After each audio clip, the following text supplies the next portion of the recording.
کرێکاران زەحمەت کێشان خەڵکی ئازادی خوازی کوردستان 26 ڕێبەندان ڕۆژی کۆمەڵا بەڕێوەیە. زیاتر لە 14 لەوە پێش کۆمەڵا پاش 9 ساڵ خەباتی نەهێنی لەم ڕۆژەدا بە بۆنەی گیانبەخکردنی هاوڕێ حەمەحوسێنی کەریمی لە گەرمەی خەبات و ڕاپەڕینی سەرکەوتوانە لە دژی حکوومەتی پاشایەتی خۆی ئاشکرا کرد. تێکۆچەرانی کۆمەڵا کە تا ئەو کات لە مەیدانی خەباتی نەهێنی لە کوردستان و لە ئێران لێبڕاوانە چاڵاکیان دەکرد لە 26 ڕێبەنداندا عەزم و ئیرادەی کۆمونیستی و شۆڕژگێڕانەیان بۆ خەبات لە هەلومەرجی تازەدا ڕاگەیاند. لە ماوەیەکی کورتدا هەڵسوڕاوانی کۆمەڵا بەکار و خەباتی دڵسۆزانە شان بەشانی کرێکاران و زەحمەتکێشان، ژنان و لاوان و جوتیاران و ڕووناکبیرانی کوردستان بوون بەڕابەر و سازماندەر و جێگای بڕوا و خۆشەویستی ئەوان. کۆمەڵا هەر لە ڕۆژی دامەزراندنیەوە بڕوای بەوە بوو کە کرێکاران و چەوچاوەکان تەنیا بەدەستی خۆیان ڕزگار دەبن. هەر بۆیە تەواوی هێز و توانایی خۆی بۆ ڕزگاری ئەم چینە وەگەڕخست. ئەگەر چاوێک لە مێژووی ئەم دواییەی کوردستان بکەین هیچ ڕووداوێک نابینین کە مۆر و تەئسیر و ئاسەواری کۆمەڵی پێوە دیار نەبێت. خەباتی لێبڕاوانە بۆ ڕزگاری کرێکاران، خەبات لە دژی پیا و سالاری و فەرهەنگی کۆن و دواکەوتوانە لە دژی ژنان، خەبات بۆ بەرابەری ژن و پیا و تێکۆشان و لایەنگری لە داخوازی جوتیارانی فەقیر و بێزەوی، خەبات بۆ وەدیهاتنی خواست و داواکاری لاوان، دفاع لە مافی منداڵان، خەبات بۆ چەوساوەکان لە دژی ستەم و چەوسانەوەی نەتەوایەتی، بەشداری چالاکانە و ڕابەری بزوتنەوەی شۆڕژگێڕانی کوردستان، خەباتی پڕ لە فیداکاری و ماندوونە ناسانە لە دژی هێزی داگیرکەری کۆماری ئیسلامی لە کوردستان، لێبڕاو و جەسوور لە بەرامبەر ئەم دەوڵەتە سەرکوتگەرە هەوڵدان بۆ پێکێنانی هاودڵی و هاوخەباتی لە نێو کرێکارانی کوردستان و ئێران و پێکێنانی حزبی سەرتاسەری بۆ ڕابەری خەباتی هاوبەشی چینی کرێکار، ئەمانە کارنامەی پڕ لە فیداکاری و سەربەرزی کۆمەڵە و ئەو لاپەڕە زێڕینە لە مێژووی کۆمەڵەیە. دژی ئازادی بەرابەری حکوومەتی کرێکاری هەر شەکاوە بێت ئاڵای سووری کۆمەڵە. بینەرانی خۆشەویست، سڵاوتان لێبێت و ئەم کاتتان باش لەگەڵتانین بۆ پێشکەشکردنی بەرنامەی ڕاستەوخۆی ئەمڕۆ جومعە واتە 21 مانگی بەفرانباری ساڵی 1400 ببورن ڕێبەندانی ساڵی 1401 هەتاوی. ئازیزان، بۆ بەرنامەی ئەم شەومان هاوڕێ حەسەنی ڕەحمانپەنا ئەنجامی کمیتەی ناوەندیمان لەگەڵا کە بە خێراتن یەکەین. هاوڕێ حەسەن، ئەم کاتتان باش و زۆر بەخێر بێت. ئەم کاتەی ئێوە و هاوکارانتان باش. سڵاویشم هەیە بۆ بینەرانی تەلەڤیزیۆنی کۆمەڵە و لە خزمەتتاندا. زۆر سپاس. هاوڕێ حەسەن، خۆتان دەزانن کە بەیانی ساڕۆژی ڕاپەڕینی ساڵی 1357 کە کۆماری ئیسلامی وەکو انقلابی ئیسلامی ناوی لێ دەبا، سەڵتەنەت تەڵەبەکان وەکو ئیشتبایەک ناوی لێ دەبن و لە دڵی ئەمەشدا کۆمەڵە سەری هەڵداوە. ئەرزیابی ئێوە لەم کاتە لە دەورانی شۆڕشی ژن ژیان ئازادی چییە لەم ڕاپەڕینە؟ بەڵێ، سەرەتا با سەری ڕێز و نەوازشدا بنوێنم بۆ گیانی هەموو کەسانەی کە لە سەردەمی ڕاپەڕینی 1357دا لەو چەند مانگەدا یا لە ماوەی زیاتر لە 15 مانگە و خەباتە درێژەی بوو گیانیان بەخت کرد و درود بنێرم بۆ لە ماڵە خۆشەویستەکانیان. تاو جێگای بە ڕاپەڕینی 57 دەگەڕێتەوە. ئەوەی کە ئێوەتان زۆر ڕاستە، سەڵتەنەت تەڵەبەکان بەتایبەت کوڕیشا و ئەو دار و دەستەی کە بە دەوروبەریەوەن و وەکو سەڵتەنەت تەڵەب دەڵێن جمهوری ئیسلامی ئیشتبای ڕاپەڕینە و خەڵکی ئێران ئیشتبایان کرد، ڕاپەڕینیان کرد و جمهوری ئیسلامی حاصڵی ئەو ڕاپەڕینەیە. جمهوری ئیسلامی بۆ خۆی دەڵێت انقلابی ئیسلامی، بەو ناوە تعبیر و تەفسیری لێ دەکات. لیبراڵەکان خەڵک دەترسێنن جارێکی دیکە ڕاپەڕین مەکەن، ڕاپەڕین شتی خراپی بە شوێنەوەیە، کۆماری ئیسلامیە لەوانەیە لەوەش خراپتر بێنە بێتە جێگاکەی و ئەوەندەی کە لە خودی جمهوری ئیسلامی دەترسن ئەوەندە زیاتر لە ڕاپەڕین دەترسن. ئەمانە تقریبا ئەو تەفسیرانن کە بە معنایەک دەتوانین بڵێن ڕایجن یان لەلایەن بەرەی دەسەڵاتدارەوەن، چه ئەوانەی لە دەسەڵات کەوتون تەرەفدارانی شاکە 50 چەند ساڵ باوکو کوڕ دەسەڵاتی ئێرانیان پێبوو، چ لەلایەن کۆماری ئیسلامیەوە کە پێی وایە ئەو خەڵکە هاتنە سەر شەقامەکان بۆ ئەو ئیستبدادە ئاینیە بێتە سەرکار و پیان وایە ئەوان دوا انتخابن کە گوایە خەڵکی ئێران کردوێت. هیچ کام لەمانە واقعی نییە. ڕاپەڕینی 57 بە یەک معنا ڕاپەڕینێکی دژی استبدادی بوو، دژی سەڵتەنەت بوو، دژی دیکتاتۆری بوو، هەر بۆ معنایە دژی جمهوری ئیسلامیش بوو کە دواترەکەی هاتە سەرکار. ئەو ڕاپەڕینە بۆ هاتنی جمهوری ئیسلامی نەبوو، بەڵکو جمهوری ئیسلامی و ئەو کەسانەی کە چ لە ناوخۆی ئێران وەکو لیبراڵەکان و ئەوانە کە چوونە پشتیان و ڕوتی ئاینی، چه ئەوانەی کە لە دەرەوە وەکو قودرەت‌های ئیمپریالیستی کێشمەکێشی بینی شەرق و غەربی ئەو کاتەدا هەوڵیاندا کە حکوومەتی شاکە دەڕوخێ دەسەڵاتێک نێتە سەرکار بە زەرەری ئەوان بێ و پیان وابوو تەنها شتێک کاتوانێ بەری شۆرەوی بگرێ کە ڕقیبی ئەو کاتیان و بەری سوسیال بە قەولی خۆیان ئەلبەتە بەرەی سوسیالیستی یا دەوڵەتانی سوسیالیستی بگرێ حکوومەتێکی ئاینی بوو. بۆیە کانێ جمهوری ئیسلامی بەڕاستی لە یەک شعبە دەبازی داهاتە سەرکار. هەر ئەو کاتانەی کە خومەینی قەرار بوو بچێ لە کوێیت نیشتەجێ بێ، بردیان لە فەڕەنسا نیشتەجێیان کرد، خەبەرگوزاریهای دنیایان هێنا دەوروبەری خومەینی عنسورێکی نەناسراو بوو، کابرایەک بوو کە لە ساڵی 41 بە اعتراز بە ئیسلاحاتی ئەرزیە کە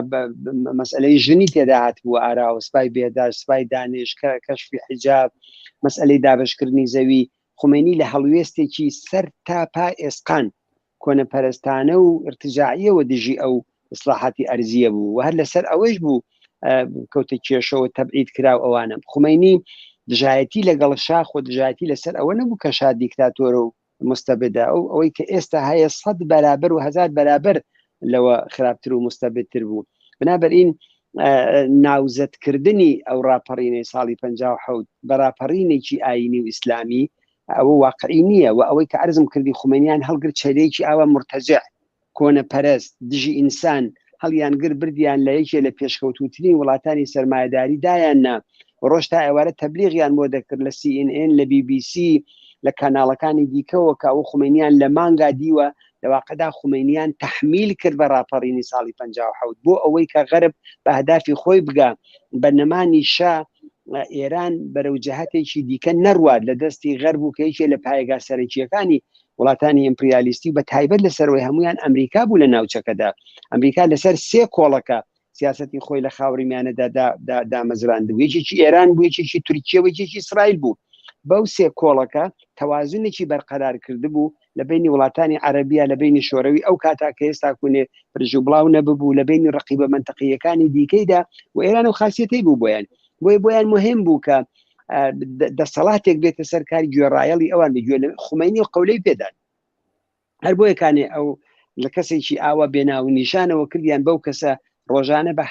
بە دەیانە هەزار نسخە سخنڕانیەکانی خومەینیان دێنا و لەناو ئێران و لەو شوێنانەیە بڵاویان دەکردەوە. لیبراڵەکانی ئەو سەردەم و دۆستەکانی پێشوو یا تەرەفدارانی مصدق هەمویانیان یا دەبرد بۆ فەڕەنسا و شوێنەکانی دیکە یا لە دانیشگاکانی ئەوروپادا تەبلیغیان بۆ ئیسلامی ئازادی خواز دەکرد کە شتێک بە ناوی ئازادی خوازی لە ئیسلام ئاسان وجودی نییە. خومەینی بێ هەر مەلایەکە مەولەوی عەبدولحەمید بێ هەر کەسێکی دیکە بێت ئاین لەگەڵ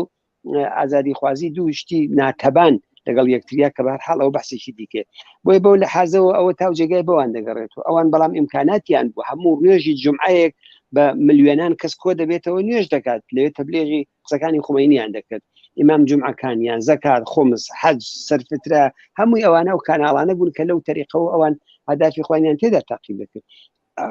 ئەوان بەرەی ارتجاعی جمهوری ئیسلامی کە دواییش دیمان چی بوو؟ جمهوری ئیسلامی حاصلی قیامی 57 نییە، جمهوری ئیسلامی مەحسوولی شکستی ئەو ڕاپەڕینەیە بە تایبەت لە دەهەی 60 کەیتر بە قەولی خۆیان مێخیاندا لە تابوتی ئەو ڕاپەڕینە تاو جێگای بەبەرەی سەڵتەنەت خوازوانە دەگەڕێنەوە. ئەوان ئێستەیش چۆن دەڵێن جندۆکە لە بیسمیلا دەترسێ، ئەوانی شەر ئەوەندە لە ڕاپەڕین و لە هەڵسانی خەڵک دەترسن. بۆیە کانە خەڵک بە ڕاپەڕین دەترسێن، بۆیە دەڵێن لە ماڵە بۆیە کانە کوڕیشە پەیام دەنێرێ لە ناو سپا و بەسیج و ئەرتەشە ئەوانە ڕۆڵەی خەڵکن و دەبێت ئەو سیستمە بپارێزن، ئەوان دەیانە ئەو سیستمە کۆنە ڕابگرن. ئەوان ئێستا و ئێستێشی لەگەڵ بێت جەنابی یەک وشەیش لە دژی باوکی و باپیری کە ئێرانیان بەو ڕۆژە گەیان و جمهوری ئیسلامی لە ڕاستیدا لە دڵی حکوومەتی شاه هاتوێتە دەرەوە. ئەو ئیستبدادی پاشایەتیە کە چەپ و کۆمۆنیست و ئازادی خواز و هەمووی قەلع و قەم کرد، هەمویان لە زیندانەکانە بوو، جەزەنی و ئەوانیان لە زیندانەکانە کوشت، دەیان ئازادی خوازی دیکەیان کوشت، تەنها حیزبێکە ئیجازەی پێدا ڕەستاخیز بوو لە دڵی ئەوەدا جمهوری ئیسلامی هاتە دەرەوە. جمهوری ئیسلامی زادەی حکوومەتی پاشایەتیە و نابێ ئەوڕۆکە ئیجازە بدەین کە ئەوان چەواشەی مێژوو بکەن تاریخمان بۆ هەڵگێرنەوە تاریخ بە مەیلی ئەمڕۆی کوڕیشا و تەرەفدارانی و کە گوایە ئەوانە ئەمڕۆکە بێت سەڵتەنەت باوکیشی وەختی خۆی دەیکوت من وانێکی مەشروتەم قبوڵە مەشروعەمان قبول نییە بەڵام لە دڵی ئەوانە ئەواتە دەرەوە ئەوەش تا جێگای بەوان دەگەڕێتەوە ئەوان خەڵک ئێستێژ لە ڕاپەڕین ئەوە لە شۆڕشی ژن ژیان ئازادی دەترسێن ئاخرین نووسراوەکان و پەیامەکانی کوڕیشە کە لە ئەوڵەوە ئەوەی دەکوت پێی وابوو ئەوەی لە سەرسەری دادەنێن ئێستا لەوانش بازگەشت بووتەوە بۆیە مەر سەرنوشتی حکوومەتی شایە بەڵام تا ئەوەندەی بەو ڕاپەڕینێش دەگەڕێتەوە بەڕاستی خەڵکی ئێران خەڵکی کوردستان خەڵکی ئازربایجان بەلوچ عەرەب هەمووی ئەو خەڵکە بەدڵێکی خۆشەوە لە ڕاپەڕینا بەشداریان کرد ئومێدیان بوو بە ئازادی بگەن ئێمە 6 مانگ لە کوردستانە لە بەهمەنەوە تا 28 مرداد هەوایەکی ئازادمان هەڵمژی ڕێکخراوەکانی خۆمانمان بوو خەڵکی کوردستان ئازابی سیاسی فعالیەتی دەکرد زیندانێکی سیاسی لە کوردستانە نەبوو ئەم حزب ئەو حزب ئاگاهانە حزبی دموکرات دەچوو تەبلیغی دەکرد دوای ئەو ساعتی دوای ئەو کۆمەڵە دەچوو دەیکرد کۆمەڵە دەیکرد چریک دوای ئەو دەیکرد نەقلی یەکتریان دەکرد فەزایەکی دموکراتیک دروست بوو بەڵام ئەوانە بۆ جمهوری ئیسلامی قابلی قبول و قابلی ڕزایەت نەبوو بۆیە ئەو ڕاپەڕینە لە ڕاستیدا شکستی ئەو ڕاپەڕینە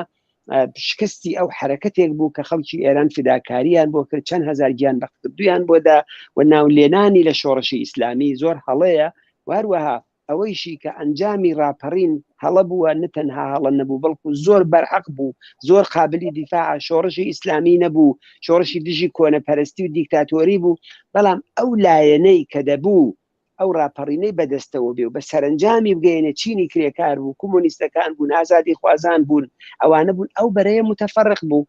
ئەو بەرەیە وحدەتی نەبوو بەرەیەک نەبوو کە یەکگرتوو بێوە نەیەڵێت دەستکەوتەکانی لێ بڕفێن ئێستەیش ئەو خەتەرە بۆ شۆڕشی ژن ژیان ئازادی و شۆڕشی ژینا هەیە ئەگەر یەکگرتوو نەبین ئەگەر بەرەیەکی وا دروست نەبێ هەر ئێستا ئەوە خەریکن لە ئەمریکا کۆبنەوەمان بۆ دەکەن خەریکن بیانەوێ ئەوانە کە ئەڵبەتە بە باوەڕی من جێ ناکەون بەڵام خەریکن جاری چیکە ئەو ڕاپەڕینە دەرفێنەوە دا دەرەر حاڵ خودی مەوزوعی ڕاپەڕین بەحسێکی زۆرە ئەگەرمانەوێت زۆر قسەی تر هەڵدەگرێت لەسەری بکەن بە کورتی هەر ئەوەندە دەڵێم کە عەرزم کردی ڕاپەڕینێکی بەرحەق بوو جمهوری ئیسلامی ڕفاندی شەڵاڵی خوێنی کرد و ئەگەر جمهوری ئیسلامی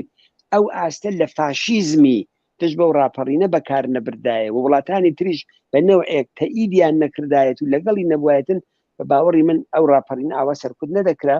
و مزافن ئەوەی کە تەسیراتێکی دادەنا چۆن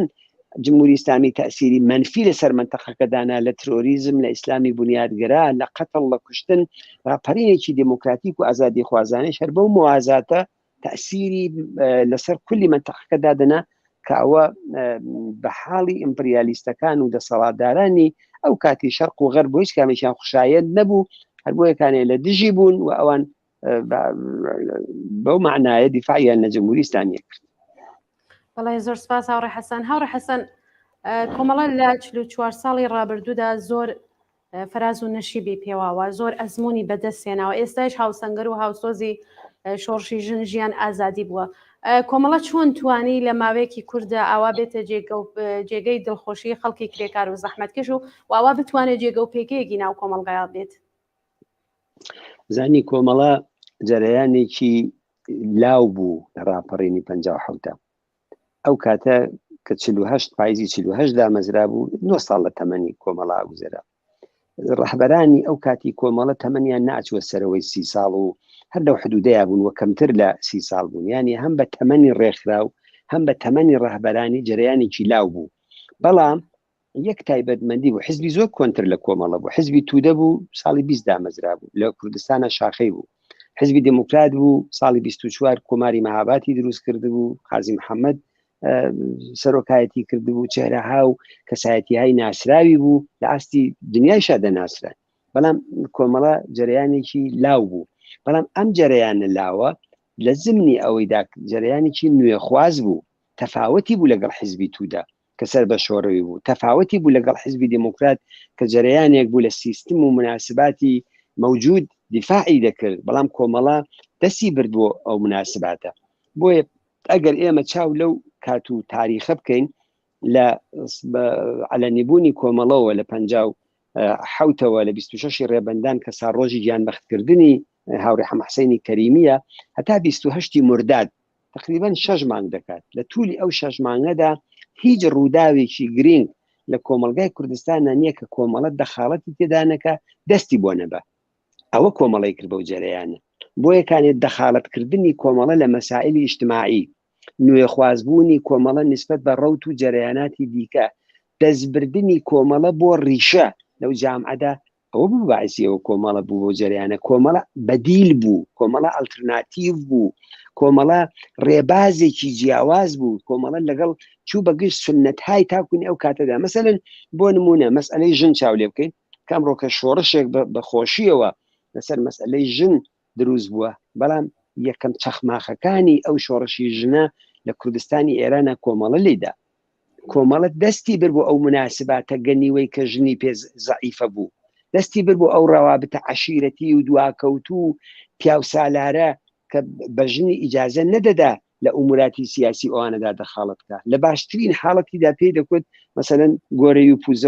پۆزلوخ بۆ برای پێشمەگە بستنە و لە پشتی جبهەکان بە کۆمەڵە ژنی هێنا سەحنەی واقعیەوە کە ئەلبەتە درەنگیش کردی ئێستا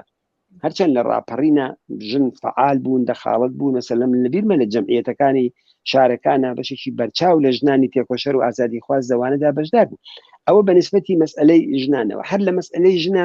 لە مەسئلەی تەلاق لە مەسئلەی مارەیی لە مەسئلەی حەزانەت لە مەسئلەی سەرپەرستی منداڵ ئەو کاتانەی لەو جێگایانەی کە کۆمەڵە قودرەتی ئیجرایی پێبوو قوانینی دموکراتیکی بەڕێوە دەبێت ڕاستە خۆ مثلا دەفتەرێکی قانونی نووسراو نەبوو ئەو کاتە بڵێن ئەوە قانونی مەدەنی ئەو کاتە بوو بێن و بڵێن ئەوە بەندەکانی بوو بەڵام بەکردەوە ئەومان دەکرد مارە بەچکۆلە وەختی خۆی بوو لە زۆر جێگای تاکو نەما بوو چل و چەند ساڵەوە پێش منداڵی چکۆلە لەسەر بێشکە مارە دەکرا لە پیاوێکی 30 ساڵە تۆڵی کەسێکی کوشتی بوو کچێکیان دەداوە بینەکەی کۆمەڵە دژی ئەوانە ڕاوەستە لەسەر مەسئلەی جوتیاران هەر ئەو کاتە شۆرا عشاری دروست بوو چەندانە کۆبوونەوەیان کرد لە سەرا کۆبوونەوەی سەرۆکی ئاغاکان و دەرەبەگەکان و ئەو کەسانەکە پێیانوا بوو لە خەون و خەیاڵی ئەوەدا بوون کە جارێکی دیکە ئەوە سیستمی دەرەبەگایەتی دێتەوە وای ئەوە شا ئەوەی ڕوخانوە زۆر عقلیان بەوە نەدەشکا کە سیستمەکە گۆڕدراوە مەربوط بە شانیە هەر کەسێکی دیکەش بوو ئەو سیستمە تازە دەوری دەرەبەگایەتی تەواو بوو سەرمایه‌داری هاتووە خۆیان ڕێخستەوە خۆیان مستەلح کرد بلا فاصلە کۆمەڵەوە بە تایبەت شخصی کاکفوات ابتکاری بە خەرجدا یەکێتی جوتیاران دروست بوو لە هەورامان لە مەریوان جوتیاران مسلح بوون لە بەرابەر ئاغاکانە ڕاوەستان دەستکرا بە دابشکردنی زەوی ئەو زەویانەی کە باشترین زەویەکان من کە لە زمانی خودی شایشە درابوون بە ئاغاکان و دەرەبەگەکان ئەو زەویانە کە مابوونەوە بەلای ئاغاکانەوە ئەوانە دابشکران ئەوە دەستبردن بۆ ڕیشە بوو لە مناسباتی تری ناو ئەو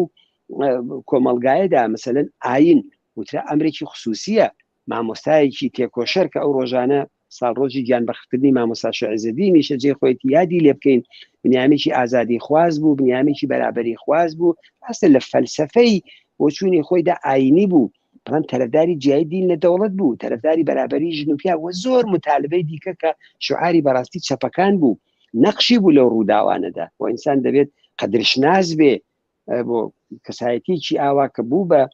بەرپرسی هەیەتی نوێنەراتی خەڵکی کوردیش بەڵام لە پەنای ئەوەدا ڕەوتێکی کۆنەپارێزی ئاینیش لە کوردستانە بە سەرۆکایەتی ئەحمەدی مفتیزادە دروست بوو کە ئەویش لەولاوە خەریک بوون خزمەتیان بە جمهوری ئیسلامی و چەکدارکردن بۆ ئەوان بوون کۆمەڵە دەستی بر بۆ ئەوە لە مزگەوتا کە تا ئەو کاتە مقدس بوو جێگای پیاو نەدەبوو ژنی پێشمەرگە لە مزگەوتەکانەوە لە معرابی مزگەوتەوە ڕوو بە پیاو قسەی کرد ئەوە تاپۆشکێنی بوو کە کۆمەڵە کردی چێ دەیتوانی ئەو کارانە بکە بەڵام هێزی ئیجتماعیشی لە پشت بوو یعنی ڕاستە خۆیان دەڵێن کۆمەلگای کوردستان بە نسبەتی ئێستا زۆر لە دوا بوو لە باری ئیجتماعی لە باری اقتصادی لە باری فەرەنجی جاری وا بوو لە چەند لە شارێکیان و فڵان کەس و فڵان کەس مثلا مهندسن فوق لیسانسن ئێستا لە دێهاتەکانە بە لێشاو خەڵکی وای تێداوە ئاڵوگۆڕێکی فەرەنجی گەورەیە کە دروست بووە و دیارە خەڵکی بە فەرهەنگ زۆرتر فەرەنگیی پێشکەوتوش قبوڵەکەن بۆی لە دڵی وەزیەتێکی ئەو جامعەیشدا کۆمەڵە نەترس بوو دەستی بر بۆ ئەوانە بۆ داوخوازی کرێکاران وتی کرێکار حەقی خۆیەتی شۆرایان بێت سندیکایان بێت داوخوازەکانیان تەرەکەن لە شۆرای شارەکانە کرێکاری تێدا بوو بێوێ نەبوو شتی ئاوا سابقەی نەبوو زۆرتر بە هێمەتی کۆمەڵە بوو ئەجارم پیان وابوو بەسەلەن سیاست هین مەجموعەیەکی سەرتاس و کەراوات بەست و کۆت و شەڕواڵ لەبەری شیک و پیکی کە لە بەیانی هەڵسێ دەبێ دوو نەفەرێکە کەوشەکانی ویشە لیباسەکانی بۆ وتوو کە سیاسەتی لەوە کرد بە سیاسەتی کرێکار و زەحمەتکێش کردی بە سیاسەتی خەڵکی ناو بازار ئەوانەی کە لە بەر مزگەوتەکانە کۆ دەبوونەوە یا لە ئەملا ئەولا بۆی ئەگەر دەڵێن کۆمەڵە چون لەسەر مەسئلەی ملیش کۆمەڵە جدی بوو چون زۆر جار ئەو بەحسە دەبیسین لەلایەن هایکی دیکە مەسئلەی ملی بوو کۆمەڵی کرد بۆ جەرەیانە من دەڵێم نەخێر دەستبردنی کۆمەڵە بۆ ڕیشە بوو ئەس جملە بۆ مەسئلەی ملیش کۆمەڵە ڕاستبوو بوو تێدا کایی پێ نەدەکرد بۆ مزاکرە و بۆ سات و سەودا و بۆ سازش ئەوەیشی ناکرد بەڵکو لە مەسئلەی ملیژە خوازیاری مافی دیاریکردنی چارە نووس بوو ڕفراندۆم و حقی تعینی سەرنوشت و حقی جیابوونەوە و هەمووی ئەوانەی بەڕسمیە دەناسی بۆ خەڵکی کوردستان بۆیە کۆمەڵە لە ڕاستیدا بەو پێناسانەوە بوو بۆ جەرەیان هێنا مەسەلەی ملی خۆ لە ئازەربایجانیش بوو مەسەلەی ملی خۆ لە سیستان و بلوچستانیش بوو خۆ لە خوزستانیش بوو لە تورکمەن سەحرایش بوو خەباتی چەکداریشی لە تورکمەن سەحرا بۆ کرا ئەی بۆ نەبوو بەدیلە بۆچی خەڵکی ئاوا لە دەوری خۆی کۆ نەکردەوە تەنها مەسئلەی ملی ناتوانێت بەو معنایە خەڵک کۆکاتەوە بەڵکو ئەو متالباتانەی دیکەش هەمویان تێکەڵ بوون و مەسئلەی ملیش یەکێ لە متالباتێکی دموکراتیک بوو و طبعا نابێت کۆمەڵە لەو بابەتەوە هیچ بۆشاییەک بەجێ بێڵێ و ئەگەر لە دەورانێکی شامسکەم کارێکیش کرابێ ئەوە پڕ کرایەوە جا بۆیە من دەڵێن دەستبردن حقوقی منداڵ مثلا دەچوویتە ناو دیاتەکانەوە دەدی بەس بابێک لە منداڵەکەی دەدا سەرزەنش دەکرا قسەی لەگەڵ دەکرا کۆبوونەوەی لەگەڵ دەکرا کاکە چۆن دڵت دێ لەو منداڵە دەدەی نابێ ئەو کارە بکەی عليه خشونەت عليه باندهایە کە خەریک بوون دروسە بوون دیفاع لە ئازادی عقیدە و بەیان تەنانەت ئەو هەموو گیان بەختکردوێشی لە شەڕی داسەپاوی کوردستانە لەو پێناوەدادا جا بۆیەکانی هەمووی ئەوانە ئەوە دەڵێ بە ئێمە کە کۆمەڵە جەریانێ بوو کە دەستی بر بۆ ڕیشە و ڕیشەش بەو معنا خودی ئینسان بوو دەستی بر بۆ خودی ئینسان کە دەبێ ئاڵوگۆڕی تێدا دروست بێ دیفاعی لە ژینگە کرد دیفاعی لە تەبیعەت کرد لە زۆر شتی دیکە بۆیە بە باوەڕی من ئەوانە ئەو ئەگەر بە کورتی ئەرستان کرد یا مەسەلەن لەسەر مەسەلەی مزاکرە لە شەڕی چەکداریدا کۆمەڵە تەوهمی نسبەت بە جمهوری ئیسلامی نەبوو هەر وەختی ڕفراندۆمی ئاونای جمهوری ئیسلامی هاتە پێشەوە بلا فاصلە کۆمەڵە وتی نا حزبی دیکە بوو متەوهم بوون ئێستا لەسەر ئەوە بەتایبەت خەتی حزبی توودە خەتێکی خەتەرناک بوو و ئەو کاتە لەناو حزبی دیموکراتیشا بەهێز بوون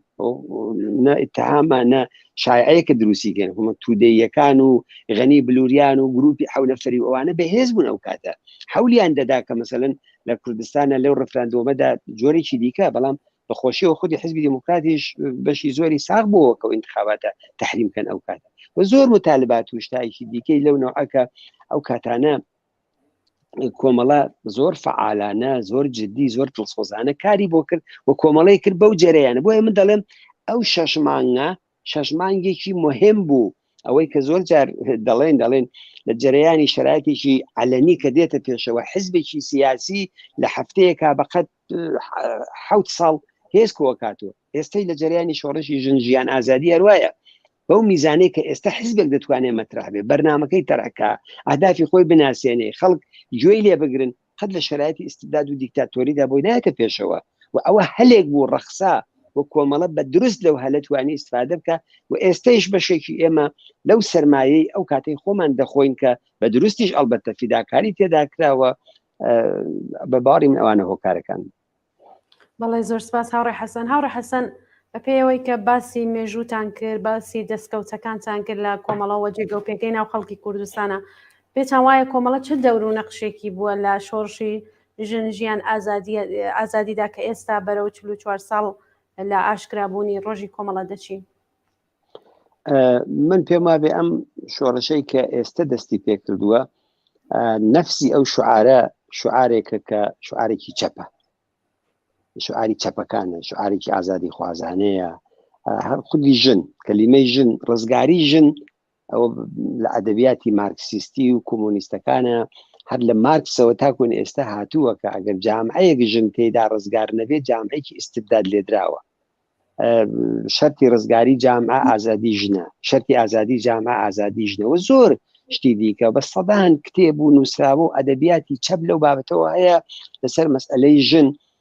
کە ئەوە کۆمەڵە لایەنێک بووە کە لە کوردستانە کاری بۆ کردو. مەسەلەن هەر خەباتی چەکداری کە بوارێک بوو کە خەباتێکی زۆر پیاوانە بوو، پیاو لەوانێ قدرەتی زیاترە و فڵانی و چی و خلاصە ئەو تعبیر و تەفسیرانەی کە دەکرالی، بەڵام بەهێنانی ژن بۆ ئەو بەشە لە خەبات و ئەو ئامادەگیش کە خۆیان بوویان بە دلیل ئەو زمینە سیاسیانەی کە بوو، ئەو خەباتە لە پیاومەزنی هاتە دەرەوە بوو بە خەباتێکە مساوی تەڵەبانە، هەم ژن ئەتوانێت بەشدار بێت تێدا، هەم پیا توانێت تێدا بەشدار بێت و ئەوە ڕێگەی خۆش کرد بۆ دەخاڵەتی زۆرتری ژنان لە هەموو ئوموراتی سیاسیە، لە مەسئولیەت‌های سیاسی کە تا پێش ئەوە مەسەلەن زۆر بە ندرەت دەبیندرا لە ئاستی ڕەهبەری ئەحزابی سیاسی تا ژنان ببێ، بەڵام ئەو تاپۆیشکان ئەوە ئیچە لەو دەستکەوتانەیە کە سەلەن پێی دەڵێن شۆڕەشی ژن بۆ ژیان هەمووی کۆمەڵە خەباتی ئێمە لە پێناوی دروستکردنی ژیانێکی ئینسانیدا بووە، ژیانێکی بەرابەر. وەختێک کە دەڵێ کرێکارێک دەبێ حەقدەستی بەرابەر بێ لەگەڵ ئەو زەحمەتەی کە دەیکێشێ، وەختێک کە دەڵێن ستەم و ئیستثمار نابێ بمێنێ، وەختێک کە دەڵێن چەوسانەوەی ئینسان بەدەستی ئینسان دەبێ کۆتایی پێبێ، ینی ژیانێکی ئازاد، ژیانێکی مرەفە، ژیانێکی خۆشگوزەران،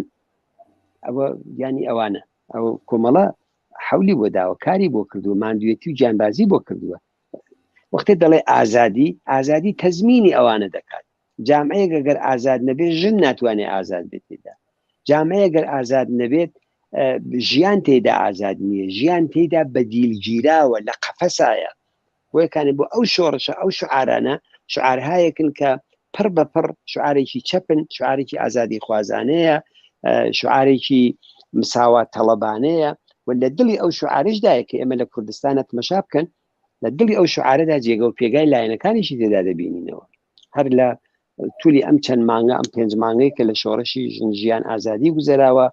کۆڵێک دەستکەوت بەدەست هاتووە، کۆڵێک ئەزمموی بە نرخمان لە خەباتی ئەمڕۆکەمان بۆ داهاتوومان بە دەرسوەرگرتن لە ڕابردوشمان بەدەست هاتووە، خۆڕێخستن لە ناو کرێکار و زەحمەت کێشە. مەسەلەن هەر ئەوەی کە مەجال نەدرابەوەی کە جمهوری ئیسلامی بمان باتە شەڕێکی چەکدارانەی پێشوەخت،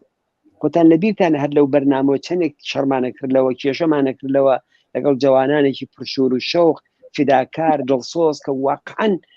بەداخەوە زۆریشیان گیانیان بەخت کرد، خۆیان دەنا بە گولەوە، دەیان کورد وەرنەوە پێشمەرگە بنێرن، کاتیەتی دەمان کورد کاکە گیان کاتی نییە، دەبێ بە ئارامی، دەبێ ئەو توودە وەسیعی کە ئێستا ناتوێتە ئەو مەیدانی مبارزە دەبێ ئەوانە بێنین. ئەوانە بەرد لەسەر بەرد بوو کە کۆمەڵە داینا، کە جەرەیانی چەپ چ لە کوردستانە چ لە ئێرانە داینا، ئەو کاتانە پیان دەکتین مەحافزەکار، دەمان کورد کاتی ناهاتووە. جمهوری ئیسلامی حولی دابمان کێشێتە مەیدانی شەڕێکی نەخوازراو، دەمان کورد کاتی ناهاتووە بە موشکباران، بە درۆنباران، بە پەلاماری چەت بارگای حیزبەکان، بە هەمووی ئەوانە ویستیان ئەوە تەحمیلکەن پێمانە مەجموعەیە گوایە قارەمان بێنەوە ئەو خەڵکە ڕزگار کرد. لە سوورەتێکە ئەو جنبشە نیشانیدا کە قارەمانی ڕزگاری بەخش خەڵک خۆیانن، کرێکارە، زەحمەت کێشە، ژنانن، جوانانن و ئەوانن دەبێ ئەوە بکەن. و لە دڵی ئەو وەزیەتەدا دروستکردنی ڕێکخراوەکان لە ناو خەڵکی کرێکار و زەحمەت کێشە، محکەمکردنی پایەی تەشکیلاتی حیزبی و تەشکیلاتی جەماوەری و کاری ڕێخستنەکان، ئەوانە ئەو دەرس و ئەزمونانە بوون و ئەو کارانە بوون کە کۆمەڵە کردوێت. ناڵێم هەر ئێمە کردن، هەر کەسێک بە نسبەتی توانی خۆی، هەر کەس بە نسبەتی زەرفیەتی خۆی، هەر کەسێک بە نسبەتی مەسەلەن استراتیژی خۆی لەو بزوتنەوەدا چی کردووە. ئێمە ئەوانەمان کردووە و حەولمان داوە ژیانەوە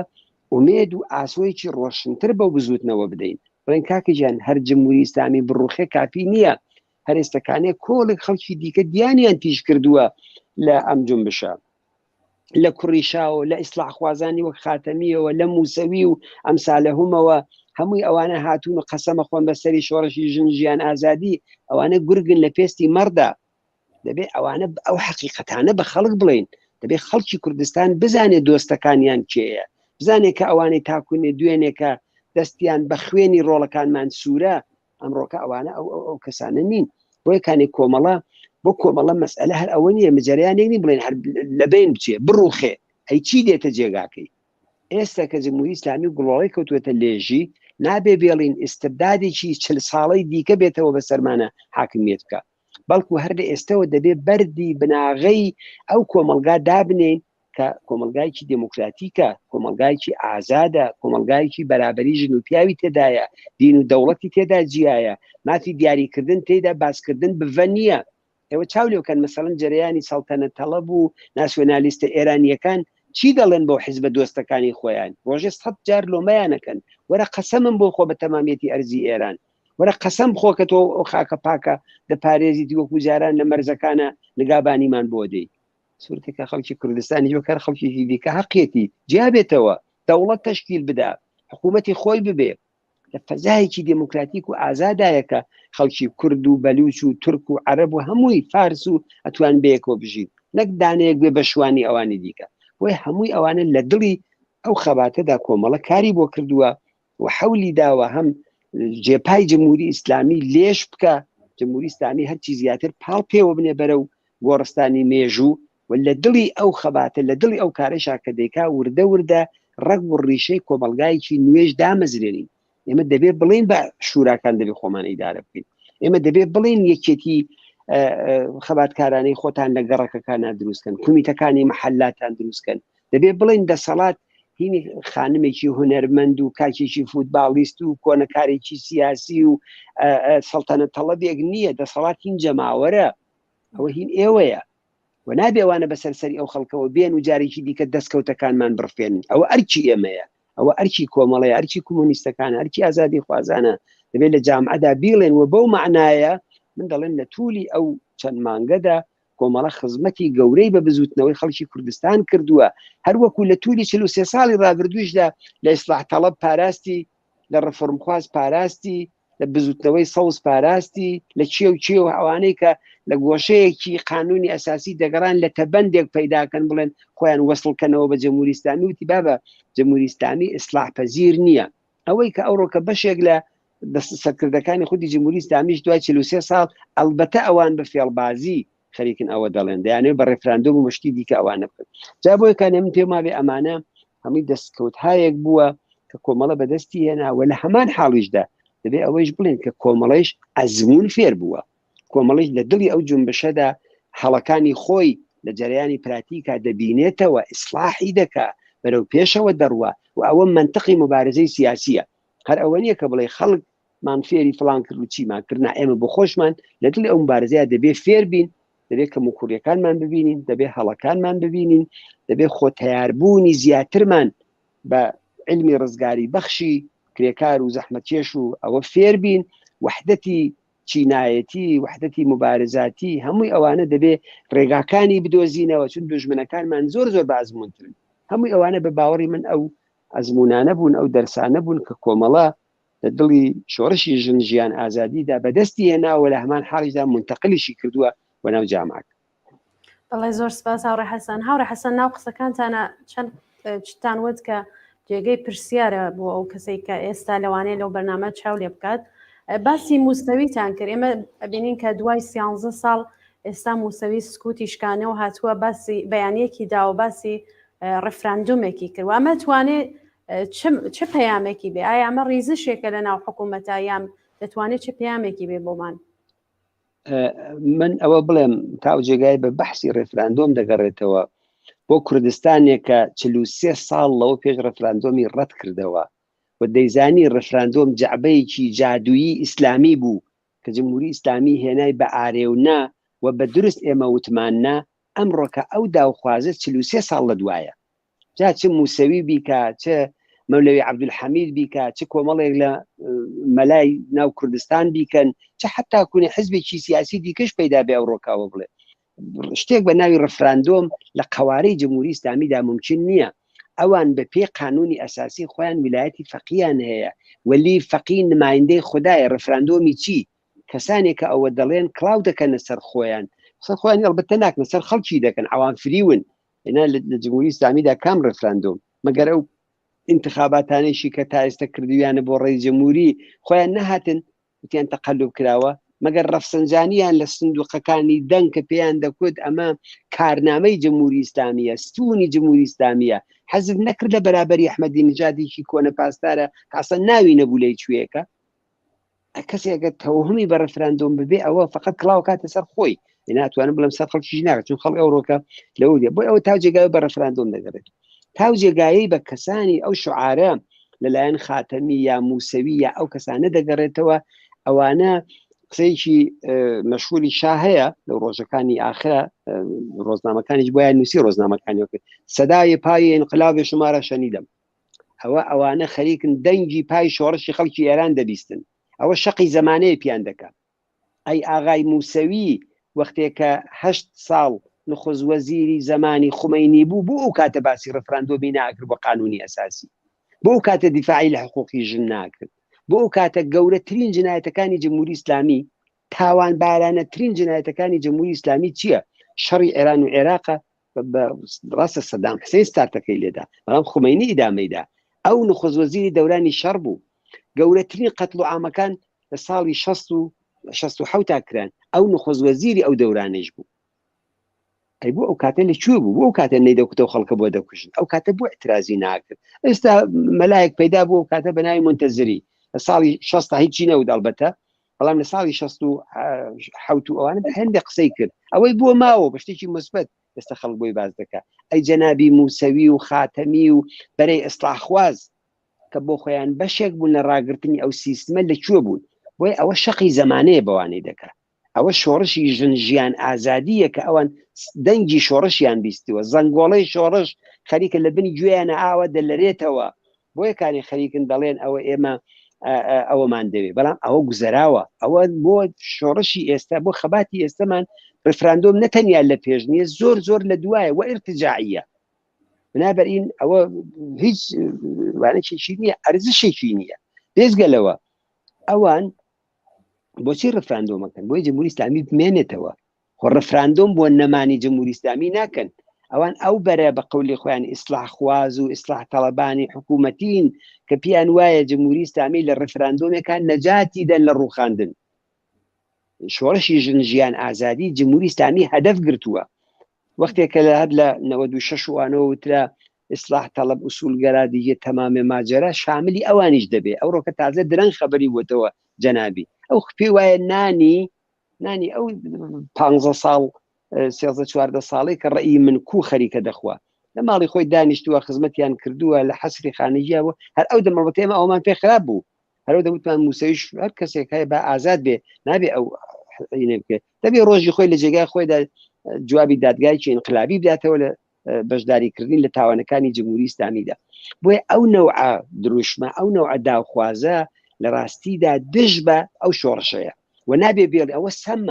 سەمێکی قاتڵە کە لە ڕێگای ئەمانەوە لە ڕێگای مەولەی عەبدولحەمیدەوە لە ڕێگای کەسانێکی دیکە دەیانەوێت بیکەن ناو دڵی ئەو شۆڕشەوە نابێ ئیجازە بدرێ بەوانە بۆ جمهوری ئیسلامی ڕەفراندۆمێکمان نییە ڕەفراندۆمی خەڵکی ئێران دەمێکە یەکراوە هەر ئەو کاتێک کار لەو انتخاباتی ئاخری ئایەت الله قاتڵ ڕئیسی کە کەمتر لە 40% خەڵکی ئێران بەشداری کرد ئەو ڕەفراندۆم بوو ڕەفراندۆمی ترمان پێ بکەن بۆچی بەکەڕات ڕەفراندۆم کرا خەڵکی کوردستان سەری بەرزە کە ڕۆژی ئەوڵی جوابی ئەوەی نەداوەتەوە بۆیە کانێ ئەو نەوعە دروشمانە بەڕاستی هیچ خاناییەکی لەگەڵ دروشمەکانی ئەمڕۆی ئەو شۆڕشە نییە ئەو دروشمانەی کە ئەمڕۆ لە خیابانە دەدرێت مەرگ بەر دیکتاتۆر مەرگ بەر دیکتاتۆر یانی بەر کولی نظامەکەیە خۆ مەسەلە تەنیا خامنەی نییە خامنەی سمبولی ئەو نظامەیە وەختی ئەڵێن مەرگ بەر دیکتاتۆر و لەحنت لە خومەینی هەمووی قەوارەی جمهوری ئیسلامی لە ڕۆژی ئەوڵ تا ئێستا دەگرێتەوە بۆیە ئەو نەوعە داوخوازانە ئەو نەوعە ئینانە لە ڕاستیدا خۆڵ لە چاوی خەڵککردنە حەولدانە بۆ مانەوەی جمهوری ئیسلامی ئەوان دەزانن کە گۆچکردووی فەرهەنگی جمهوری ئیسلامی ئەوان سەرۆک کۆمار و نخۆز وەزیر و وەزیر و گزیری ئەو دەمو دەستگا حکوومەتیان ئەوان دەزانن بە قەولی خۆشیان زۆر جار دەڵێن ئێمە هەمومان لە کەشتیەکین ئەگەر ئەو کەشتیە غەرق بێ ئوسولگەرا و ئیسلاح تەڵەب و بەنەوش و زەرد و هەر ڕەنگێکە خۆیان بۆ خۆیان تعریف کردو هەمووی ئەوانە دەڕوا بە ئەحمەدی نژادیشیانەوە کە پۆزی ئۆپۆزیسیۆن بوون لێدا جا بۆیە ئەو شۆڕشە نابێت اجازه بدا بوا و نابێ اجازه بدەین ئەوانە ئەو تەوهمە دروستکەن طبعا دەمو دەستگاهای غەربی تەبلیغیان بۆکەن تەبلیغەکەن بۆ ئەمسالی موسەوی تەبلیغەکەن بۆ کوڕیشا تەبلیغەکەن بۆ خاتەمی پیان خۆشە ئەمریکا و غەرب و ئەوانە ئێستش ئەوان فشاری شەقامی وڵاتەکانی خوانیان لەسەر فشاری کۆنگرێسەکانی خوان و کۆنگرێسمەنەکانی خوانیان لەسەرکە ئەترازەکەن دەچن لەوێ قژیان دەبڕن، ناڕزایەتی دەرەبڕن، وەکالەتی زیندانیانی سیاسی لە ناوە قبوڵەکەن ئەواکەن یا ئەوەی شتایکی تریش کار ئەم بەینانە لە جمهوری ئیسلامی زیندانی ئازاد دەکا. هەمووی ئەوانە لەواقعتا دەنگی پای شۆڕشی ئێرانە کە بیستویانە بەڵام نابێ بێڵین ئەوان بۆ پشودان و بۆ حەوانەوە و بۆ ئەوە بیانەوە ئیسفادەی لێک.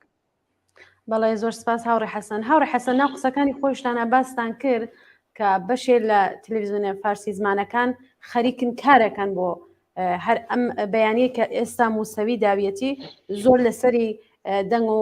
هەراهوریایان یاسەوە تێن لێنا باسیەوەکەن کە مەولەوی عەبدولحەمید پشتیوانی کردەوە و داوای کردووە لە ئەوانەی کە لە ناو حکوومەتیان وەکو موسەوی بێن و خۆیان نیشان بن و بەیانیەک بدەن. ئەمانە دەتوانێت چه پەیوەندیەکی بێوەیەکەوە دەتوانێت چی بکات بۆ داهاتوو؟ دەزانی هەر نەوع ڕیزشێک لە جمهوری ئیسلامیدا مثبەتە، بەڵام نەک بە عنوانی کەسانێک کە دووبارە بێنەوە و ئەو پلەپایە و مەوقعیەتە و لەغاوی ئەو شۆڕشە بەدەستەوە بگرن. داڕمان لە جمهوری ئیسلامی،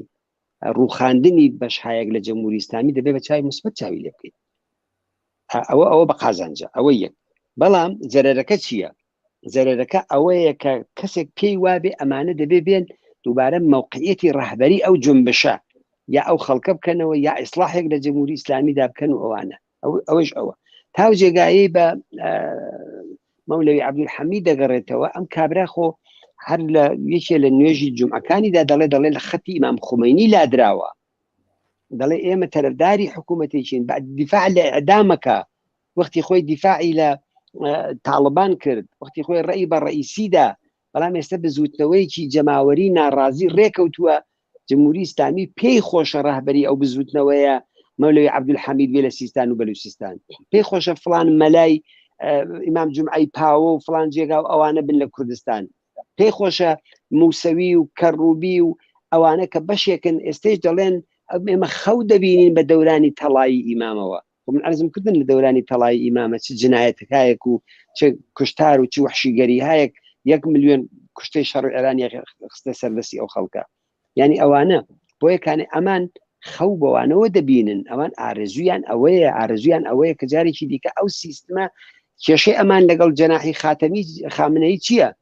کێشەی خاتەمی و موسەوی و کەڕووبی و هەمووی ئەو ئستاخوازەکان ئەوەیە کە جێگایکیان بەمان نەدا لە پارلمانە وە دەریاننان مەسئولیەتهای وەزیر و ئوموراتی مهمی دەوڵەتیان پێنسپاردن، لە کابینەیان نین، ریاستیان وایە ئەمان تعبیرێکی ترن. ئەو تعبیرێ ئەوان تعبیرێکی خراپە لە ئیسلام، ئەمان تعبیرێکی بە قەولی خۆیان وەختی خۆی کە خاتەمی دێکوت تعبیرێکی ڕەحمانین، ئەوان تعبیرێکی تندڕەون.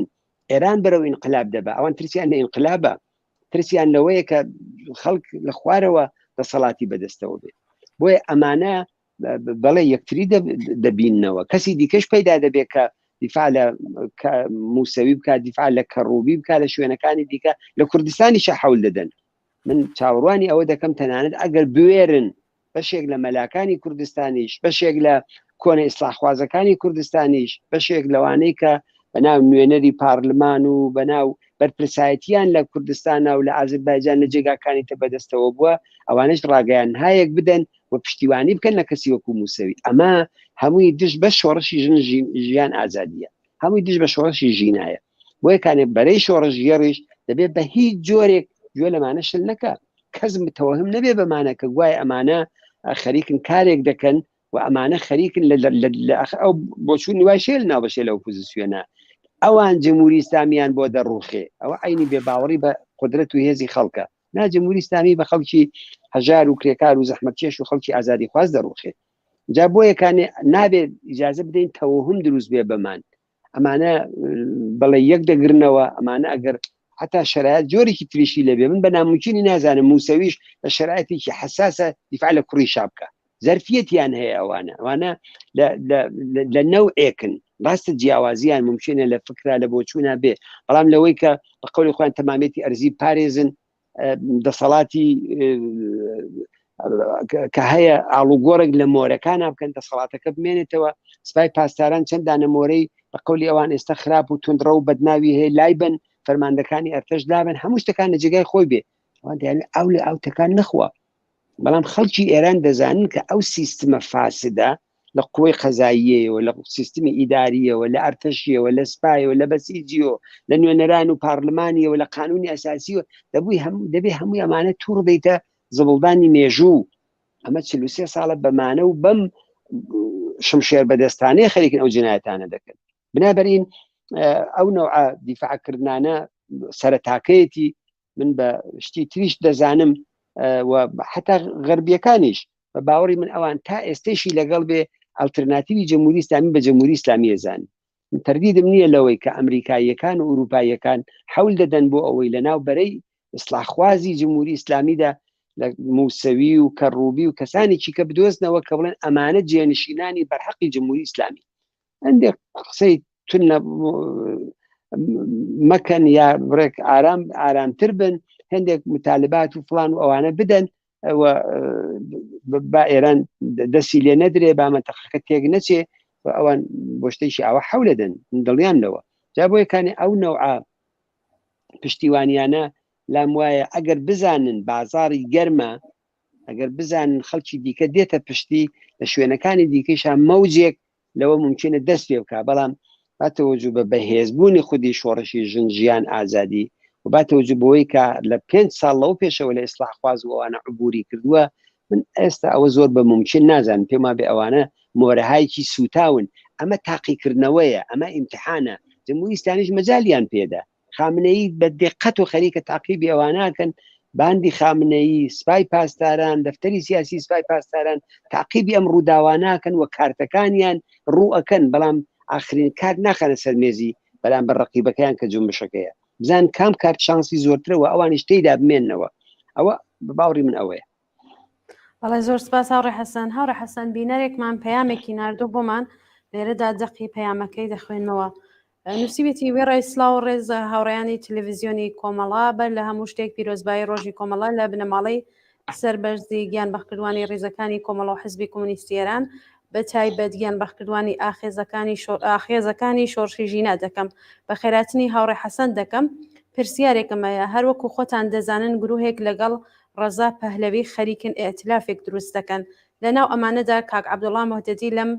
گروهدایە و حتمما خۆی وەکو نوێنەری بەشێک لە خەڵکی کوردستان دەزانێت لەم بارەوە کۆمەڵە ئەم جۆرە ئیتلافانە بە تایبەتبوونی کاک عەبدوڵڵا موحدەدی چۆن هەڵدەسەنگێنێ لەگەڵ ڕێزم بۆتە. سپاس بۆ بینەرە خۆشەویستەکە حەسەنەوە پرسیارێکەکە بەڵێ سپاس ئەوەندەی کە من تاقیبم کرد بێت تا ئێستا ئەوە ئیتلاف نییە بەڵکو بە قەولی خۆیان دەیڵێن دیالۆگ و دانیشتن و قسە و باس و ئەو جۆرەشتانەیە ممکنە پیان وابێ لەو ڕێگایەوە ئەتوانن خەڵکی دیکە لە دەوری خۆیان کۆبکەنەوە ئەوانە ئەوەی کاک عەبدوڵڵای تێدایە خوب کاک عەبدوڵڵا بەرپرسی حزبێکە کە ڕاستە بە ناوی کۆمەڵەی لەسرە بەڵام ئەو حزبی کاک عەبدوڵڵا ئەوڕۆکە خۆیان بە حزبێکی سوسیال دموکرات دەناسێنن و بەو ڕابردووەی کۆمەڵە بە ئێستەیشیەوە وەکو حزبێکی مارکسیستی وەکو جەریانێکی کۆمونیستی تەبعاً پەیوەندییان نەماوە و بۆ جەریانی سوسیال دموکراسی و ئەو نوع فکریەتە زۆر تەبیعیە لەو نوعە کۆڕ و کۆمەڵ و مەحافل و شوێنانەیە بەشداریکردن و پیان وایە لەو ڕێگایەوە چونە پێی وایە لەو ڕێگایەوە توانن بە خاستەکانیان بە داوخوازەکانیان بەوانە بگەن ئەوە ئەمریکی حزبی خۆیەتی کاک عەبدوڵڵا بە عنوانی نوێنەری خەڵکی کورد لێ چکێ نوێنەریان هەڵ نەبژاردووە نە بە ناوی نوێنەری خەڵکی کورد دەوێ بەشدارە حتا من نازانم ئەوەندەی من معلوماتم ببێت تەنانەت حزبی دموکراتیەکانیش تەئیدی ئەو کارەی کاک عەبدوڵڵای نەکردووە بەڵام ئەو چوەتە ئەوێ دەبێت چاوەڕوان بین بزانین نەتیجەی دانیشتنەکە نەتیجەی ئەم قسە و باسانەیشیان بە چی دەگات مهم ئەوەیە کە ئەو نوع دانیشتانە بە تایبەت بەشێک لەوانە کەسانێکن کە خودی کوڕیشا تا سەر ئێسقان دژ بە مافەکانی خەڵکی کوردستانە ئێمە مافەکانی خەڵکی کوردستان مافی دیاریکردنی چارەنووس مافی دروستکردنی دەوڵەت بۆ خەڵکی کوردستان ئەوانە بەو معنایە خەتی سوورە بۆ خەڵکی کوردستان کەسێک لەوانە عبور بکە و حتا لەناو عەزابی سیاسیشە پێما بە کەسێک لەوانە عبور بکە لەناو حیزبەکەی خۆشیدا دەکەوێتە بەر کێشە و مشکلەوەوانە لایەنێکی منفی کە من تێدا دەبینم ئەوە ئەو قسە لەسەر کۆدەنگی دەکرێت لە ناو جومبشی کوردستانە ئەوە زەربە لەو کۆدەنگی و هەماهەنگی و هاوکاریە دەدات کە قرارە لەلایەن ئەحزاب و سازمانە سیاسیەکانەوە بۆ بەرخورد چ بە جمهوری ئیسلامی چ بەرخورد بە ئۆپۆزیسیۆنێکی ڕاستی تا سەر ئێسقان ناسیۆنالیستکە هەیە ئەو کۆدەنجێ دەخاتە مەترسیەوە ومن پێم وایە لە ناو خودی ئەو ناوەندی هاوکاریشان مشکل دروستەکە ئەو نوع تەگڕەویانە. بەڵامی تر ئەوە نوعێک سیاسەتە کاک عەبدوڵڵا دەیکا دەبێ ماتۆ بین بزانین چ دەکەن نەتیجەکەی چ دەبێت و طبعاً ئەو کاتە هەر کەس هەڵوێست و مەوزعیشی لەسەر نەتیجەی دانیشتنەکان ئینا نفسی دانیشتنەر کەسێک پێ خۆش لەگەڵ کەسێک دابنیشێ ئەو ناتوانانی انتقادی لێ بکەی کەسێ لە قاوخانەیەکە لەگەڵ کەسێکە خەریکە کافەیەکە خواتەوە دانیشێ بەحسێکەکە لە تەلەڤیزیۆنێکەوە لە رادیۆیەکەوە لە گۆڤارێکەوە دەرەکەوێ هیچ کام لەوانە لە نفسی خۆیدا جێگای ڕەخنە نییە نەتیجەی ئەو نەوع دانیشتانە ئەو قسە و باسانە بەرەو کوێ دەڕوا چی تێدایە باوەڕی من ئەوە ئەو شتە مهمانەیە کە دەبێت لەسەری قەزاوت. بەڵێ زۆر سپاس هاوڕێ حەسەن پێشتریش بینەرێکمان پەیامێکی ناردوو بۆمان وتی و هەڵوێستی کۆمەڵا لە بەرامبەر ئەوەی کە ئێستا دوای بڕیارەکەی خامنەی بەشێک لە زیندانیانی سیاسی لە شارە گەورەکان ئازاد دەکرێت ئایا ئەمە دەتوانێت دەستکەوتێک بێ بەو شۆڕشی ژن ژیان ئازادی؟ ئەمە دەستکەوتێک بۆ شۆڕشی ژن ژیان ئازادی و شکستێک بۆ شخصی خامنەیی و سیستمی قەزایی و ئەمنیەتی جمهوری ئیسلامیە. ئەمە لەم سەروبەندەدا ئەوان هەر ساڵێک داوایەکەکەن کە تعدادێک زیندانی ئازاد بکرێن جارێک پێش هەموو شتێک پرسیار ئەوەی بۆچی زیندانی هەیە ئەم کەسانە بۆ گیراون بۆ لە زیندانان بۆچی ئەو هەموو شکنجە و عەزیەت و تا ئێستاکانێت لە زیندانەکانە بەدەیان کەس دەژێر ئەشکەنجەی قاتڵەکانی خامنەیی و جمهوری ئیسلامیدا کوژراون جوابی ئەوانە چی دەداتەوە خامنەیی چیها تەجاوزی جەستەیی جنسی لەتمەی ڕۆحی لە بە هەزاران زیندانی کراوە هەر لەم ڕووداوانەی پێنجمانگی ڕابردوو تا قسە لەسەرەوەی 20,000 زیندانیە پرسیاری خەڵکی ئێران ئەوە نیە ئەوە حەقی ئەو ئینسانانەیە ئازادن پرسیاری خەڵکی ئێران ئەوەی بۆچی زیندانن ئەوانە بۆچی ئەوانە لە زیندانن بۆچی خامنەی ئەو قاتڵێک و جنایەتکارێکی ئاوە ئەو هەموو کوڕکچی خەڵکی خستێتە زیندانەوە ئەو تاوانانت دەرحەق بۆ خەڵکە دەکەن بۆیکان ئەوە دەستکەوت نییە بۆ خامنەی بەڵام دەستکەوتە بۆ جنبشەکە لە واقعدا ئەوەی کە زۆر جار دەڵێن شەقی زەمانە ئەوە شەقی شۆڕشی ژن ژیان ئازادیە خامنەی ناچار دەکە خامنەی پێی وایە لەو ڕێگایەوە ئەو تەبلیغاتی کە بۆی دەکەن گوایەوە عەتفی خامنەی جوڵاوە ئەوە خامنەی خەریکە دڵسۆزی نەخێر ئەوە دڵسۆزی خامنەی نییە ئەوە ئەو کەسانی کە ئازادیان دەکات هەر ئەو کەسانن کە هاوبەندەکانیان ئەوە نییە کەسێک نیشان دەدەن ئیسکلێتێکی ماوە لەو زیندانەدا ئەی بۆ ئەوە ئازاد ناکە بۆچی ئەوە بەجار بەشێکی لەو زیندانیانە نین کە حکومیان داون من بینەکانم تعقیب کردووە دەڵێ بە قەولی خۆیان ئەڵبەتە ئەوان دەڵێن ئەوە کەسانێک لەوان کە بە ئیسلاح نامەیان نووسیوە تعهودیان داوە کە لە شتەکانی دیکەدا بەشداری نەکەن ئەوەیە بۆیەکانی ئەو ئازادکردانە من بۆ بیری زمانی شا خاتۆ ئەو مانگەکانی ئاخری ڕووخاندنی شا چەند کاری کرد مرتب هەر فریاکەوت نخست وەزیر بگۆڕێ ئەم نخست وەزیریە گۆڕی پیوە بۆ وەزیەتەکەی بۆ ئارامەکات و شرایطەکە تونترە بووە بە هاتنی ئەو کەسەی کە دەکرد و پاشەکشەی دەکرد خەڵک پێشڕەویان دەکرد دەستی کرد بە ئازادی زیندانیانی سیاسی سەدان بە هەزاران زیندانی سیاسی و ئەز جملە زۆریەک حتى لە ڕەهبەرانی کۆمەڵە کاک فواد و زۆریەک لە هاوڕێیانی ترمان لە زیندانەکان بوون لە زیندانەکان ئازاد کران هاتنە دەرەوە ئەوە بەشێک لەو ئیسلاح بوو کە شاد دەیکرد و پێی وابوو نەجاتی نەدا جمهوری ئیسلامی خامنەی مشاورەکانی بەوە گەیشتون کاکە ئەم هەموو زیندانیە ئەم ئێترازە گەورە دروست بووە ئەمە ڕێگا چارە نییە دەبێ خەڵکە ئازاد بکەی هەمزەمان لە بیریشمان نەچێن هەموو معلوماتەکان ئەوە دەڵێ بەشێک لە کەسانی جنایەتکار کە تعهودیان لێ سندون لە جنایەتەکانی دوا ڕۆژی شەقامەکانە ئەوانە ئازاد دەکەن ڕاستە خۆ تعدادی فعالی کاریگەری و فعالی ژن و دانیژوو ئەوانە و ئازاد کراون لەو ڕۆژانەدا دەبێ ئەوانیشان تێبخن بەڵام ئەوانە کەسانی مەقاون فەرقی هەیە لەگەڵ مەجموعەیە قاتڵ و جنایەتکار شای جوای دەکرد لە زمانی شایشە بۆیەکانی ئەو ئازادکردانە خەڵک دەبێت بە دەستکەوتی بزانن بڕۆن بە پێشوازی زیندانیانی سیاسیەوە گۆڵ بەرن بیکەنە ملیان لە سەرشانیان بن لە شەقامی شارەکان بیان گێڕن درۆشمەکانی خۆیان بڵێنەوە هەر دوێنێ و پێرەکە ئەسەلی محەممەدی وانە کە ئازادکران لەبەر زیندانە کە چوون استقبالیان لێکردن کۆمەڵێک درۆشمی زۆر ڕادیکاڵ و شۆڕەژێرانیان وی دەبێت ئەوە بکەین زمانی شای جووا بوو ئەو زیندانی داهاتەوە بۆ سەقز ئەو کاتە من لەوێ بووم خەڵک تاجە گوڵە کراسەریان بە خیابانە دەیان جێرا دروشمیان دەدا خودی ئەوە دەبێ وەحدەت بەخش بێ خودی ئەوە نابێ بە ئیمتیازێک بۆ خامنەی نا ئەوە زۆری جنبشەکە ئێمەیە ئەگەر خامنەی بۆی بکرێ دانەدانێ ئەو زیندانانە لە زیندانەکانە دەکوژن بەڵام ئەو قدرەتی جنبشی ژیان ئازادیە کە ئەو هەنگاو بە هەنگاو پاشەکشەی پێەکە وە دروشمی ئازادی زیندانی سیاسی دەبێت لە هەموو کوچە کۆڵانەکانە بڵینەوە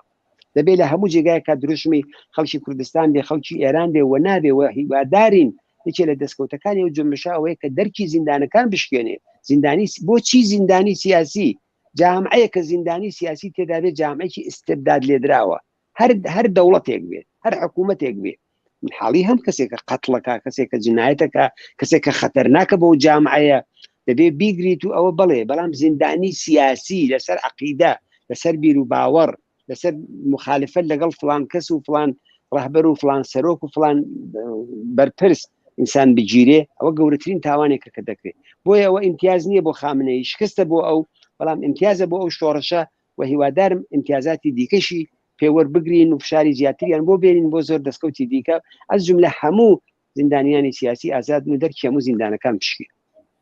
بەڵێ زۆر سپاس هاوڕێ حەسەن کاتی بەرنامەکەمان بەرەو کۆتاییە پێم خۆش بوو کە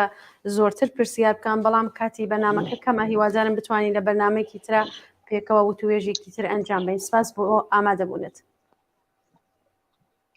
منیش سپاسدانەکەم مەگەر ئیجازە بدەین لەو ئاخرەوە سڵاو درود بنێرم بۆ هەمووی ئەو کەسانەی کە لە ماوە 43 ساڵی ڕابردوودا لەناو ڕیزەکانی کۆمەڵەدا چ زیندانی سیاسی چ لە شەڕی پێشمەرگانە چ لە خەباتی جەماوەری و بەتایبەت ئەو زیاتر لە 500 کەسەی ئەم ڕۆژانەی دوایی ئەم مانگانەی دوایی لە شۆڕشی ژیان ئازادیدا گیانیان بەخسڵاویان بۆ بنێرم درود بنێرم بۆ خانەوادە خۆڕاگرەکانیان وەروها درودی ژمێرین بۆ هەمووی ئەو کەسانەی کە لەسەر ڕێبازیان ئامانجیان بیر و باوەڕیان هەروە ساخ ماون و لە دیفاع لە کۆمەڵە و جنبشی کوردستان و خەڵکی ئازادی خواز دەکەن و هیوادارم هەموو لایەک ساخ و سڵامەت بەڵێ زۆر سپاس دەکەم هاوڕێ حەسەن بۆ ئامادەبوونت سپاس بۆ ئێوە هاوکارانیش زۆر سپاس جارێکی تر سپاس بۆ هاوڕێ حەسەنی ڕەحمانپەنا ئەنجامی کمیتەی ناوەندی کۆمەڵە کە لە بەرنامەی ڕاستەوخۆی ئەم شەوەی تەلەڤیزیۆنی کۆمەڵە ئامادە بوو بەڵێ بینەرانی خۆشەویست سپاس بۆ ئەوەی کە تا ئێستا لەگەڵمان بوو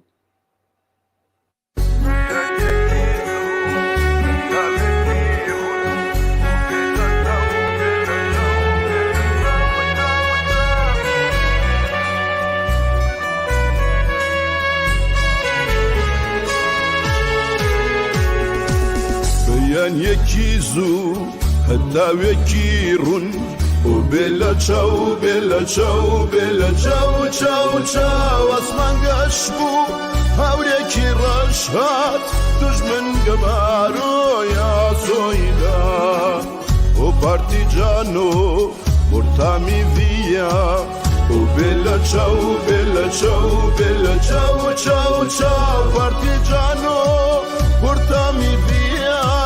che mi sento di morero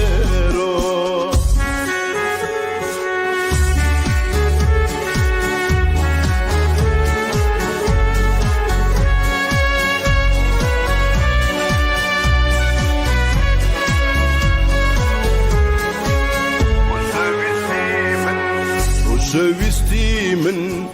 من شهيد بوم وبلا تشاو بلا تشاو بلا تشاو تشاو تشاو لسر ترميمن نكيتو شيوان لشوين دارم بمنيجا وشويني من بليني بيبدا وبلا تشاو بلا تشاو بلا تشاو تشاو تشاو روجي سر كاوتن ورا سر قرن مجدي ازادين بوبينا مجدي ازادين بوبينا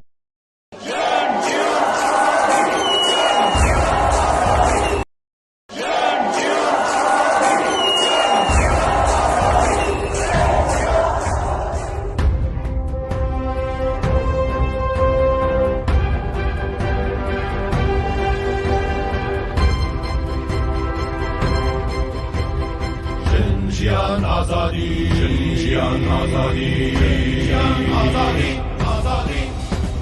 سرچاوی خوشی شادی ناب ظلم و بیدادی سەرچاوەی خۆشی و شادی نابوو زوڵم و بێدادی ژن ژیان ئازادی